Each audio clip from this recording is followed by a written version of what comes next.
Hi. That was an interesting introduction. Yeah, it was. What's happening on the show that you're with a girl now? What's happening? Well, it's a roommate who becomes my confidant and my best friend. Oh, okay. It's all sentimental. There's nothing. Yeah. I have nothing funny to say about it. Right. I'm not as funny as you. Right. That's why I should just.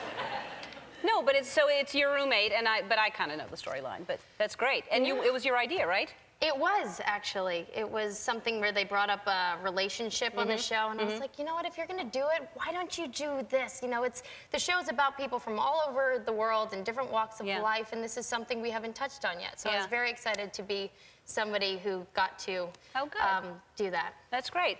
All right, you have something on underneath that we have to draw attention to because I can see how. Spanx. No, I know. You're sitting in a weird way, and people are gonna go, what are you doing?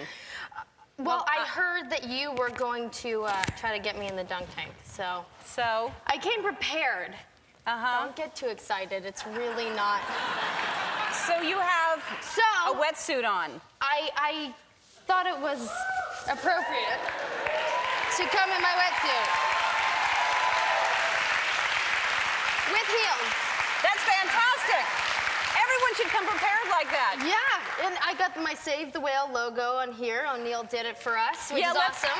Let's talk about that. Well, first of all, before you came out, I heard that you had a bird that also did something weird. Well, I was watching it backstage. I was watching that bird. I was like, that's incredible. We once taught my bird to go, here, kitty, kitty, kitty, kitty, kitty. And when my cats would come, she would go, I love you. But then one too many times, I guess my parents said, Eli's who was my neighbor. And so Eli happened to come over at one point, and the bird exclaimed, Eli's Eli's Wow. And my parents were trying to cover up. It was very interesting. How embarrassing, and why invite the over if he's That's my question. He might have done something specific at that time. Just that one time. Just maybe was it a parrot or was it a cockatiel? It was a parrot. Wow. It was a Aren't parrot. they amazing? They can sound just like what they're copying. Absolutely. Exactly.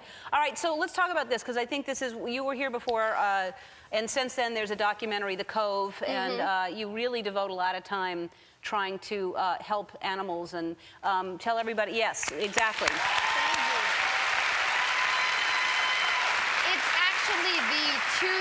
Coming up on the 2-year anniversary that we were in Taiji, which was the first time that I was on your show, actually afterwards. It's October 29th. And the Cove is incredible, and it's brought a bunch of awareness, which is all that we can hope for. And we're asking people to still go to socialvibe.com/whalemanfoundation and sign our petition for that. So if you get a chance, do it. Because there are a lot of people doing what? Explain what this is about. For the whales and the... It's about protecting and preserving whales and dolphins, and the fact that thank you. They're the barometer of our ocean, and we're completely destroying it, and it's something that we really do have to fight for, because people don't realize it's human nature to not understand the impact of something until it comes knocking on your door. Right. And then by the time it comes knocking on your door, it's too late to solve any problems. So that's what we're trying to do right now, is protect and preserve them. Well, good for you. I thank you for that. And we're on the brink right now. We're just scooping everything out of the ocean that we can, not even caring what impact that's going to have on all of us. And I can't believe you did this. You were swimming with sharks. I've gone diving a bunch of times with sharks, and it's been incredible. These specific ones. Look at the size of that. These were nurse sharks in Sydney, in Australia, and it was unbelievable. But it was the first time that I'd gone diving with this specific kind of shark, and they were so massive. And I was in the water with a diver, and he had a camera, and every time he lifted the camera, I knew to breathe in air so the bubbles wouldn't get in the shot, but I knew that there was something behind me. I was like, okay, he's lifting the camera, so that must mean there's some good shot coming. Look at the size of that. So he lifted the camera, and just at this right time, it's a gummy shark, and it came right as he was taking the picture and nailed me in the back of the head. And I didn't know what it was. I thought it was one of the big sharks. And so just perfect timing. All right. Eyes like saucers. So I thought it would be a very, yeah. Weren't you, it was a little scary. Yeah, it looks like it's a little scary.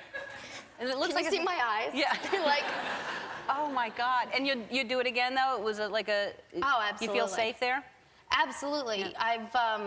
I've gotten to go diving with schools of hammerhead sharks, 40 hammerheads. Like if you ever watch the Discovery Channel, it's that shot. It's that shot and just floating above it. It's incredible. It's 75% of the world. Yeah. And unfortunately, a lot of people never get a chance to see it, and it really is beautiful. Yeah. Well, good for you for doing this. And I know that you've said that if you didn't do this for a living, you would work with animals and help them in some way, and I really admire you for that. Thank you. Thank you, Hayden.